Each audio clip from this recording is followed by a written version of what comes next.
There are a ton of different gaming franchises that have taken gaming by storm. There are many great and different genres out there like first-person shooters, RPGs, and platformers. Today, I'm going to be counting down my personal top 10 favorite gaming franchises. Coming in at number 10 is Grand Theft Auto. So Grand Theft Auto has been going on for a very long time now. Of course, the game started off as this 2D bird's eye view sort of game. The same aspect of, how Grand Theft Auto has always been. Go from mission to mission, robbing banks, gunning down people. And then it slowly evolved into this massive, huge 3D open world experience. And of course, visuals and stuff and gameplay mechanics, of course, got better and better and better over the period of time and sort of stuff like that. And of course, its journey through the consoles that it's been on, PS2, Xbox 360, PS3, and of course GTA 5, which is coming out on PS4 and Xbox One sometime soon, even though that's already on the Xbox 360 and PS3. However, Grand Theft Auto for me, it's been in my life for a very long time. I remember the first Grand Theft Auto I ever did play was GTA 3 on my PS2. For me personally, I haven't played any other Grand Theft Auto before GTA 3, but I have to say my all-time favorite Grand Theft Auto is GTA San Andreas. I thought GTA 5 would sort of top the charts there. It is a good game, don't get me wrong, and I definitely loved revisiting Los Santos, and this is a big thing that I love about the Grand Theft Auto games. They're so big and beautiful, but I love how they're inspired off different cities located in America. For instance, Vice City is based off Miami. We've got, of course, San Andreas and GTA 5. Los Santos, that is based off LA. So Rockstar always do a good job to deliver a quality game that always blows us away. Grand Theft Auto 5 blew everyone away. I mean, it's one of the best selling games of all time. Multiplayer sort of let some people down, but however, Grand Theft Auto comes in at number 10. Coming in at number 9 is Spyro the Dragon. So I have countless memories of playing Spyro all the time. Probably the biggest memory for me playing Spyro is the first time I ever played it was when I was very young. I went to a hairdresser's or a salon, and basically they had a PlayStation 1 set up there while the kids get their haircut, blah blah. They could play PlayStation, and they had Spyro 1 there, Spyro the Dragon. And I always remember just running around. I really didn't even know what to do, just mindlessly collecting gems, thought I was doing the game right.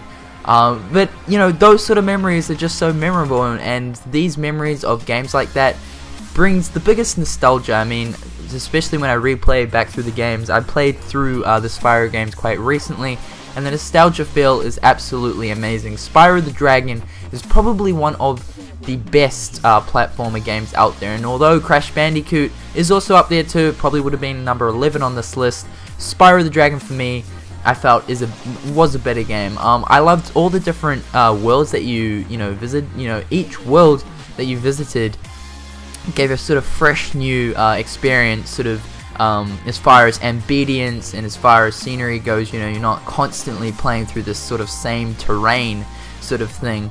And this is what I love so much about Spyro. You're constantly visiting new places with new enemies and different scenery and stuff like that. I love the whole progression. You would do, if these few levels collect the eggs or the orbs, then you'd verse a boss, and you go to a new hub world, visit a whole new range of different worlds. So I absolutely love Spyro. It's sad to see where it's gone now. I hate the whole Skylanders thing. But however, Spyro comes in at number 9. Coming in at number 8 is Jak and Daxter. So for me, Jak and Daxter is probably one of the all-time best platformer games I've ever played, and the best one being Jak and Daxter: The Precursor Legacy. Number 2 and 3 were also absolutely amazing as well, and this seems to be a constant and repetitive thing for Naughty Dog, as they make amazing franchises. And I mean amazing franchises. I mean, Uncharted was very close to being on this list. I absolutely loved playing through the Uncharted games, and The Last of Us, where that's going, who really knows? But The Last of Us was an absolutely amazing game by Naughty Dog, and I hope they bring out number 2. But back to Jak and Daxter. I played Jak and Daxter countless times. More so Jak 1 than anything. I loved the whole sort of, you start at the bottom of this map, work your way up to getting to, of course, that big temple. I forgot what it's called, but you have to beat Maya and that other chick, that other dude. Can't really remember. It's been a while since I played Jak 1, and I really should pick up the HD collection. But the thing that I found weird about Jak and Daxter is, like, it started off as a sort of platformer game, but then it evolved into this whole thing like Jak's so different now because he's gone into the future and he's got guns and all that. The game sort of changed drastically. I'm not talking like over the top sort of thing. It's still sort of kept the same sort of element and feel, but there were obvious changes that were sort of so sudden and were like, whoa, this is strange. However, though, I did enjoy Jak 2 and Jak 3. Jak 3 was awesome. I love Jak 3. It just expanded the whole world so much. We had Haven City, then we had the Outlands or the Badlands, whatever they're called. But Jak and Daxter, it's a masterpiece. It brings so much nostalgia to me. Played it so much when I was a kid, and it's probably one of the best platformers of all time. So that's why it comes in at number 8. Coming in at number 7 is Ratchet and Clank. You guys knew it, right? If Jak and Daxter was on this list, then Ratchet and Clank would definitely have to be on this list. Ratchet and Clank for me is an absolutely amazing game. It combines the perfect balance of guns, destruction, and action with platforming. And the thing that I like so much about Ratchet and Clank is sort of like how Spyro was. You're constantly visiting different worlds, which gave a fresh sort of experience to the whole scenery and the environment that you're surrounded in. And of course, Spyro the Dragon is made by Insomniac Games, which, if you guys don't know, is the same developers who made Ratchet and Clank. So for me personally, I feel like Insomniac does a really good job of different environments, you know, that you're surrounded in, keeping the scenery a fresh new experience, not constantly traveling through the sort of same environment and terrain. You're always going to these new areas which add different sort of different objects, different structures sort of thing, and it gives a fresh feel. You know, each new area you explore and go to it's an exciting experience. And of course, Ratchet and Clank did a good job with this because you're constantly going from one planet to another, carving up destruction. But for me, Ratchet and Clank is an amazing series. I used to play it all the time when I was a kid. I've played through the HD collections now pretty much twice, playing through all the games. I absolutely love that, and I love how Ratchet and Clank is still going pretty damn strong. Of course, I would say the fan base has sort of gone a little downhill, but it's still staying solid, and the game's been going for a very long time now. Unlike Spyro, Crash Bandicoot, and Jak and Daxter, they've been abandoned. But Ratchet and Clank, it is still going, and Nexus, the latest game, was very good. I was hoping that it would be a little longer, and I hope that, you know, if Insomniac Games decide to make another Ratchet and Clank for the PS4, hope they make it really big, like a very long game. But anyway, Ratchet and Clank comes in at number 7. Coming in at number 6 is The Elder Scrolls. So I first jumped into The Elder Scrolls when Morrowind came out, and Morrowind always gives me a sort of nostalgic feel. Basically, you know, I played through Morrowind, and it didn't instantly really become like, oh wow, this is so fun sort of thing. But then of course Oblivion came out, and I played Oblivion on my Xbox 360, and I instantly fell in love with the series. I haven't played Arena or Daggerfall, which is The Elder Scrolls 1 and 2, but I absolutely loved Oblivion. Morrowind was pretty good, but for me Oblivion was basically what really got me interested in the Elder Scrolls. There was so much more to see, much more to do sort of thing. And I literally played, like, I think I had like over like 120 something hours on it. It was pretty ridiculous. And then of course Skyrim came out, and Skyrim was absolutely amazing. It's basically everything we sort of wanted in Oblivion. We got that sort of thing. We wanted dragons, we've got dragons, you know. Of course, the visuals and stuff like that all got upgraded. A lot of glitches and stuff that were in Oblivion and problems were taken out and all like fixed sort of thing in Skyrim. Of course, there are a lot of bugs and glitches in Skyrim, and I'm fully aware of that. But that's sort of this thing that Bethesda have with their games. But The Elder Scrolls 5 Skyrim was an amazing game. I absolutely loved it, and of course, you know, Bethesda and their games are renowned for their mods, especially Fallout and The Elder Scrolls. So, you know, the amount of creativity people can do with the creation kit and the GEC and the, the construction set and all that is absolutely amazing. The internet is full of different creative mods and stuff for The Elder Scrolls. Of course, the latest edition, The Elder Scrolls Online, was a huge disappointment, I have to say that, and a lot of people were disappointed with that. So for me, I'm trying to ignore the fact that the Elder Scrolls Online is a part of the Elder Scrolls. That's basically what I'm doing, and I'm really hoping that Bethesda come out with the Elder Scrolls 6. However, the Elder Scrolls come in at number 6. Coming in at number 5 is World of Warcraft. So I'm not really too sure if I really should have added World of Warcraft to this list. I mean, really, is it a gaming franchise? I believe it is. I mean, the World of Warcraft has been going for like quite a while now. I believe it's coming up the 10th anniversary for the game. But before then, you know, Warcraft first started in the 90s, I believe. So the whole lore of Warcraft, and you know, I think of World of Warcraft, it is definitely connected to Warcraft and stuff. So I do think of it as a franchise. Of course, I prefer the World of Warcraft over Warcraft, as you know, Warcraft and the World of Warcraft completely different games.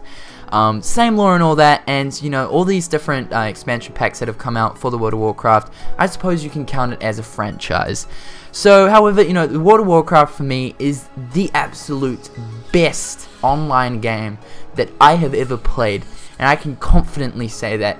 I'm still currently playing World of Warcraft. I got into it around about 3 years ago, and since then, I've fallen in love with the game. Like, honestly, for me, I'm not someone who necessarily just sticks to the same game for about 3 months. Give me 3 months and I'll probably be bored of that game. World of Warcraft has pretty much managed to entertain me for like 3 years, and I'm really freaking looking forward to getting back into WoW. I'm pretty much sort of full-time-ish, like I'm sort of playing it off and on at the moment, and this sort of happened at the start of this year due to the fact that, you know, we're at the end of the Mists of Pandaria expansion and stuff, and things are going a little slow, ratings not that fun, you know. So, but however, I'm looking forward to jumping fully back into it when Warlords of Draenor comes out sometime in December. Fingers crossed it's going to be a really good expansion. I'm really looking forward to it. So hopefully it's good. But however, WoW comes in at number 5. Coming in at number 4 is BIOSHOCK. So literally, honestly, I was dragged into the whole BIOSHOCK experience the minute I set foot in that cold ocean abyss. When my plane crashed and I had to wander my way up to this strange lighthouse in the middle of fucking nowhere, I was instantly pulled into the game wanting to know what happens next. BIOSHOCK has got to be one of the greatest games that I've ever played, regardless that it's a first-person shooter. I absolutely loved BIOSHOCK, and I am craving the game developers, you know, give me freaking more. BIOSHOCK 1 was absolutely amazing. It was such a good way of introducing you know, people to this new gaming franchise, and since then, you know, I've been in love with the game. BIOSHOCK 2, you know, it was okay. It was definitely interesting, and it was very cool to be playing as a Big Daddy. But then after that, BIOSHOCK Infinite came out, which sort of gave a fresh new experience to the whole BIOSHOCK experience, due to the fact that, you know, for one, we're not in Rapture, which is the setting for BIOSHOCK 1 and 2, and of course we're playing as a different character and stuff, and Plasmid's vigors, and there was a lot of changed up stuff. But of course, BIOSHOCK Infinite, and any BIOSHOCK in that matter, is always good for the big what the fuck moments at the end of the games and the huge plot twists. And I have to say, BIOSHOCK Infinite probably gives you the biggest what the fuck and the biggest plot twist moment in gaming history. Like, literally. I'm not going to spoil it for anyone, but if you guys are wanting some sort of good storyline where there's a huge, massive what the fuck plot twist at the end of a game, go play BIOSHOCK Infinite, come back, and tell me what you thought of the game. But honestly, guys, BIOSHOCK, it's an amazing gaming franchise. BIOSHOCK Infinite is an amazingly good looking game as well. So that's why BIOSHOCK comes in at number 4. Coming in at number 3 is Fallout. So I love Bethesda games, and like I mentioned with the Elder Scrolls, the way the Elder Scrolls played is absolutely great. It's probably one of the best open world RPG games there is. But when you combine a first person shooter into the sort of Elder Scrolls experience, you get Fallout, and Fallout is just so good. I don't know how many hours I've sunken my teeth into Fallout, and when I'm talking about Fallout, I'm not really talking about the classic games, you know, Fallout 1, Fallout 2, and then Tactics. I'm talking about Bethesda's take on the whole Fallout series, and that's Fallout 3 and New Vegas. So, Fallout, you know, it's such a good game. It plays exactly sort of like, you know, Skyrim, Oblivion, and that's what I like so much. But mixed in with this post-apocalyptic world, you know, seeing the Washington DC ruins just destroyed and this barren huge wasteland, and seeing, you know, New Vegas in ruins with only these few buildings and stuff. And I just love that whole sort of, you know, the world has taken a huge beating sort of feel. And you know, Fallout, it's a brutal game. It's definitely a brutal game, but there are so many hours that you can put into Fallout, from exploring to leveling up to finishing every single last quest. I got dragged into the Fallout experience when I don't really know how old I was. I think I was about 10 or 11, and that was Fallout 3. And the game is brutal. For the people who have played it, the game is brutal as fuck. But I absolutely loved the game. I honestly did. Fallout is one of the greatest games out there. So many hours to just dedicate your life to on that game, honestly. It's such a good way, especially like Fallout 3 starting off as a kid, like a little baby and stuff. It gives sort of a different feel and experience to the player. This is something that many games don't really do, you know. And I loved it so much. Fallout 3 more so than New Vegas. I felt like Fallout 3 felt more like, you know, the world has taken this huge, you know, beating sort of thing. I felt like, you know, survival was more of a necessity sort of thing in Fallout 3. The whole feel and the atmosphere and the ambience of Fallout 3 was much greater as far as, you know, this post-apocalyptic world goes, rather than New Vegas did. But anyway, Fallout comes in at number 3. Coming in at number 2 is Halo. Yes, that is it, guys. You've heard me say this before, and I'll say it again. Halo has got to be the greatest first-person shooter I've ever played, period. I love first-person shooters, but a first-person shooter that has an absolutely great and gripping storyline is a first-person shooter that is definitely worth every cent in your pocket, and Halo delivers that perfectly. From its amazing map creator, to its amazingly good multiplayer, to its amazingly good storyline, Halo delivers an experience like no other. And Halo's been going for a very, very long time now. If you guys don't know, Bungie, yes, the people who are making Destiny, did leave Halo when Halo Reach came out, so that was their last Halo game. And the rights to the Halo franchise have been given over to 343 Industries, who came out with Halo Combat Evolved Anniversary, as well as Halo 4, and they're now developing Halo 5, and also bringing about the Halo Master Chief Collection. But I've been playing Halo for a very, very, very, very long time, when I pretty much first got into gaming, and I was dragged into the experience right off the bat. The biggest Halo memory I have is playing with one of my best mates and just continually driving around that island on Halo Combat Evolved on the Warthog. I'm not too sure, what was that island? It's like Reclaimer, or not really too sure. It's with the hunters in the center, but honestly, I've got so many good memories of Halo. This channel actually used to be a Halo channel. For the people who don't know, I used to upload a lot of Halo 4 and sort of Halo Reach content. I was a big Halo Online sort of freak. It was crazy. I was so addicted to it. It's not even funny.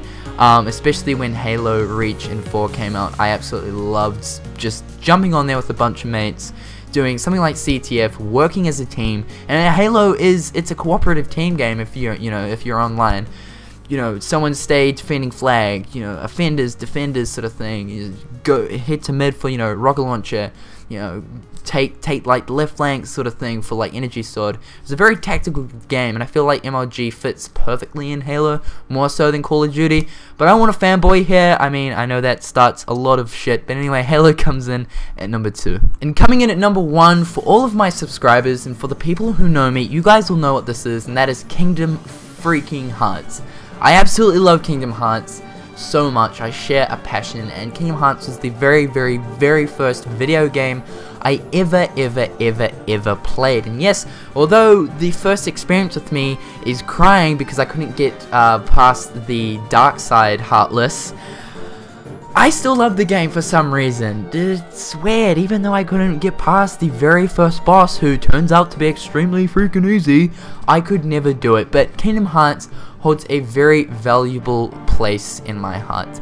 And the game, it's not just the gameplay that makes the game great, it's everything you learn along the way of playing the game. You learn so much about friendship, you know, caring about one another, love sort of thing. Of course, responsibility. You know, Kingdom Hearts really teaches you a lot about different virtues in life.